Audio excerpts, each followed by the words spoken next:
Sword of Coming, episode 153. Untuk melihat video selengkapnya, sahabat bisa kunjungi playlist yang telah Sabta Novel sediakan. Yuk mari, kita berimajinasi bersama dan masuk ke alur ceritanya.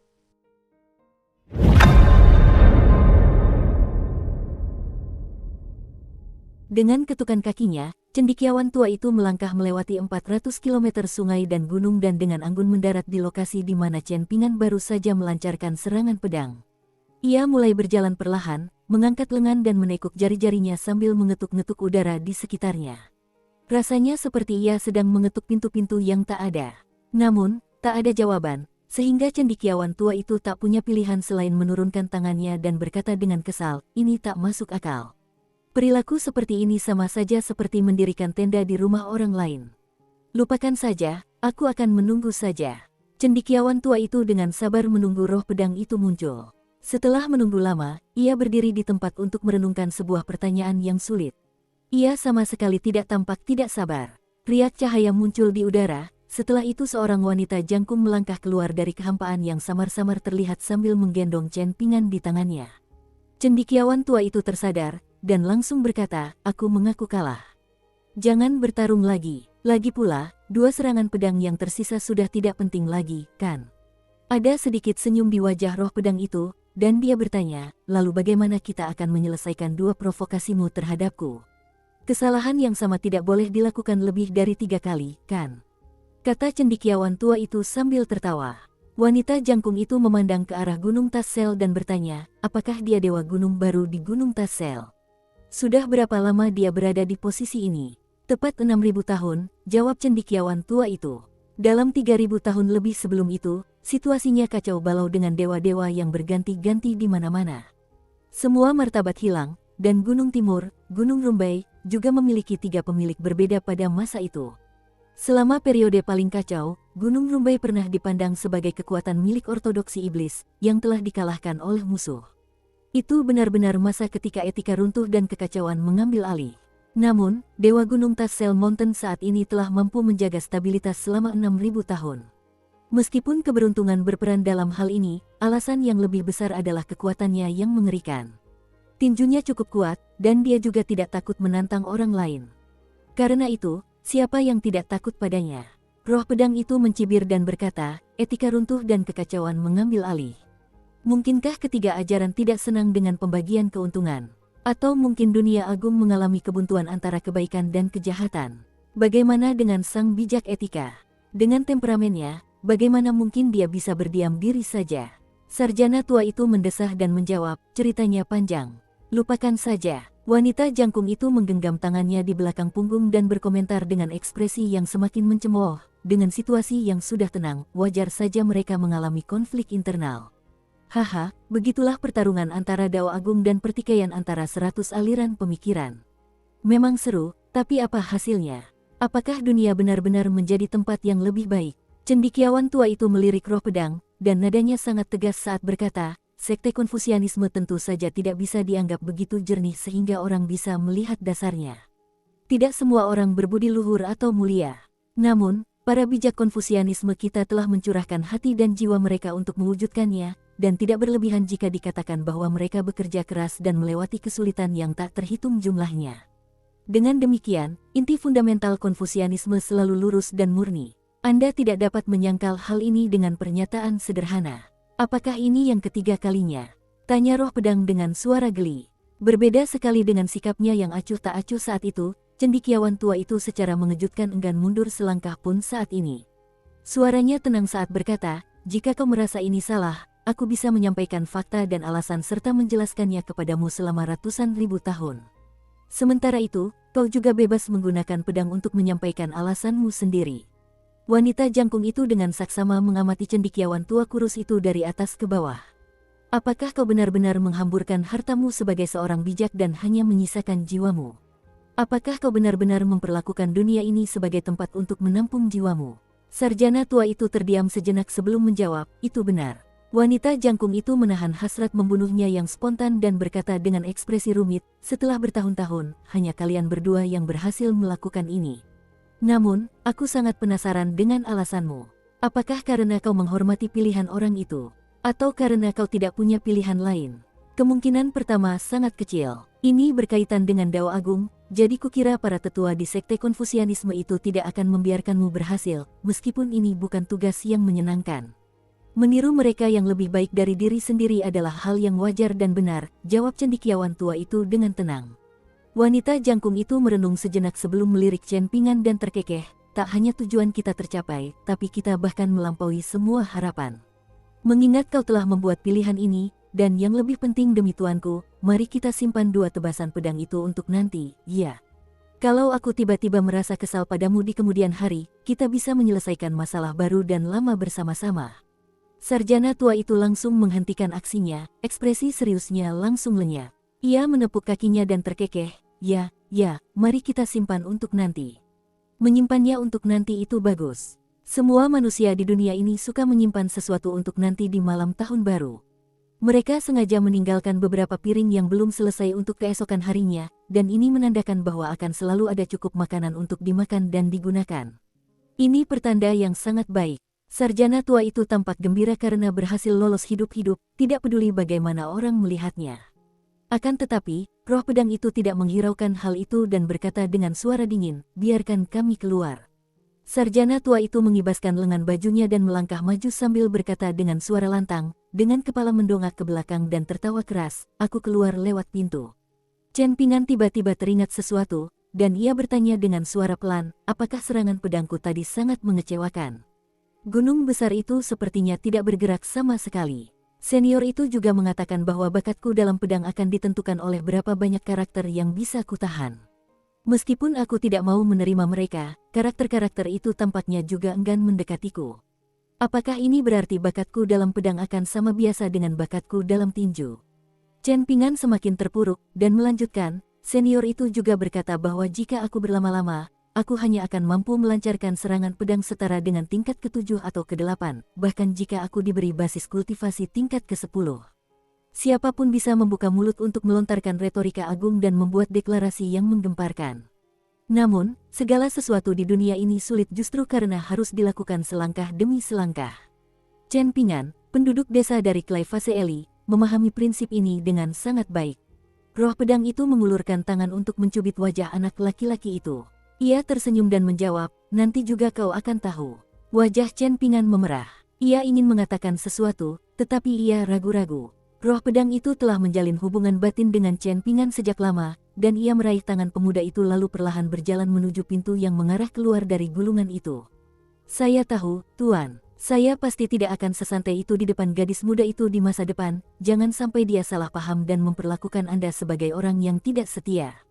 Senyum cerah tersungging di wajah Chen Pingan. Ada rasa lega, sekaligus bahagia karena telah berteman dekat dengan roh pedang. Wanita jangkung itu tiba-tiba berbalik dan bertanya dengan suara sedikit kesal, apakah kamu tidak takut kakak abadi merasa kesal?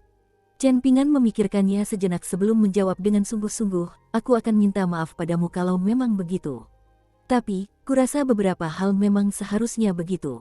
Kesedihan memenuhi wajahnya, dan secara mengejutkan terlihat seperti dia akan menangis. Meskipun Chen Pingan sedikit gugup, ekspresinya tetap teguh dan ia mengatupkan bibirnya erat-erat. Ia tidak mau mengkhianati keyakinannya karena hal ini. Roh pedang itu tiba-tiba tertawa terbahak-bahak. Ia mengacungkan jempol ke arah Chen Pingan dan memuji, keren banget. Kamu benar-benar tidak marah? Tanya Chen Pingan dengan suara malu-malu. Masih menggenggam tangan anak laki-laki itu, roh pedang itu berhenti ketika tiba di depan pintu. Tiba-tiba ia membungkuk dan memeluk anak laki-laki itu, dengan senyum hangat terpancar di wajahnya. Senyumnya begitu mempesona, seolah-olah ia sedang merasakan nikmatnya tidur di balik selimut yang nyaman di hari musim dingin. Kebahagiaan yang tak terlukiskan. Ia tidak peduli dengan perasaan Chen Pingan saat itu, dan dengan gembira berseru, Kia, Pingan kecilku sungguh menggemaskan. Anak laki-laki itu langsung merasa seperti tersambar petir. Ia membeku di tempat, dan pikirannya menjadi kosong sepenuhnya. Kakak abadi. Abadi hanyalah kesan pertamanya, dan kakak perempuan pada kenyataannya, begitulah pandangan Chen Pingan terhadap wanita jangkung itu. Akhirnya ia melepaskan Chen Pingan, dan ketika ia berdiri dan menoleh ke belakang, ia melihat cendekiawan tua yang sulit dipahami itu telah kembali ke gulungan itu. Berdiri membelakangi mereka, cendekiawan tua itu terbatuk dan berkata, seseorang seharusnya tidak melihat sesuatu yang bertentangan dengan kesopanan. Jangan khawatir, Saya tidak melihat apapun dan saya juga tidak mendengar apapun. Saya hanya lupa sesuatu saat itu, jadi saya harus kembali untuk mengambilnya. Wanita jangkung itu sedang dalam suasana hati yang sangat baik, jadi dia tidak peduli dengan hal ini. Etika, moralitas, dan nasib karma. Gagasan-gagasan yang sangat luas, sangat luhur, dan sangat jauh ini tidak akan pernah bisa mengikat atau membatasinya. Di Jalan Dao Agung, pernah ada seseorang yang tidak memiliki apapun selain pedang di tangannya saat ia melangkah maju. Jika ada sesuatu yang menghalangi jalannya, dia akan menebasnya dengan pedangnya. Jika ada yang tidak adil, dia akan menegakkan keadilan dengan pedangnya. Setelah tertidur selama 10.000 tahun, roh pedang akhirnya menemukan tuan baru.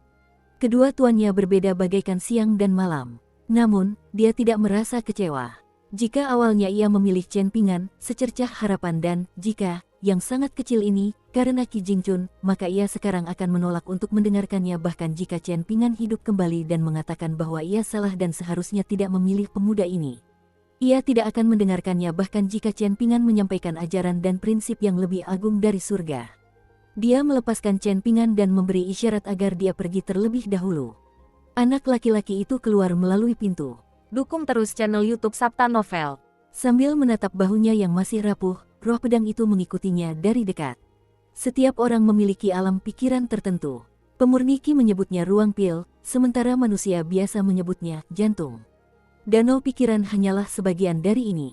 Saat berdiri di atas danau dalam pikiran Chen Pingan saat itu, roh pedang itu melihat hamparan putih yang luas. Sebersih mungkin. Setelah beberapa saat, ia akhirnya menemukan sesuatu yang berbeda dari lingkungan sekitarnya. Ia telah menemukan wujud sejati alam pikiran yang bahkan tidak disadari oleh anak laki-laki itu. Itu adalah seorang anak kesepian yang baru berusia 4 atau 5 tahun.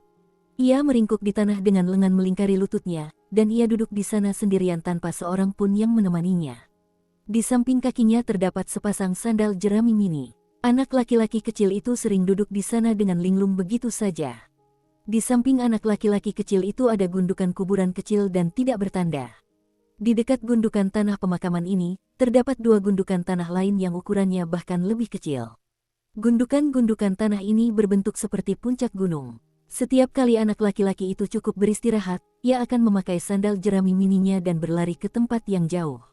Di sana, ia akan mengambil sebuah gunung kecil dan membawanya kembali ke makam tak bertanda. Ini adalah tugas yang berat, dan ia hanya akan mampu membawa gunung kecil itu dalam jarak pendek setiap kalinya. Saat membawa gunung-gunung kecil ini, anak laki-laki kecil itu akan selalu memiliki anjing laut kecil yang tergantung di pinggangnya dan topi bambu kecil yang diletakkan di kepalanya.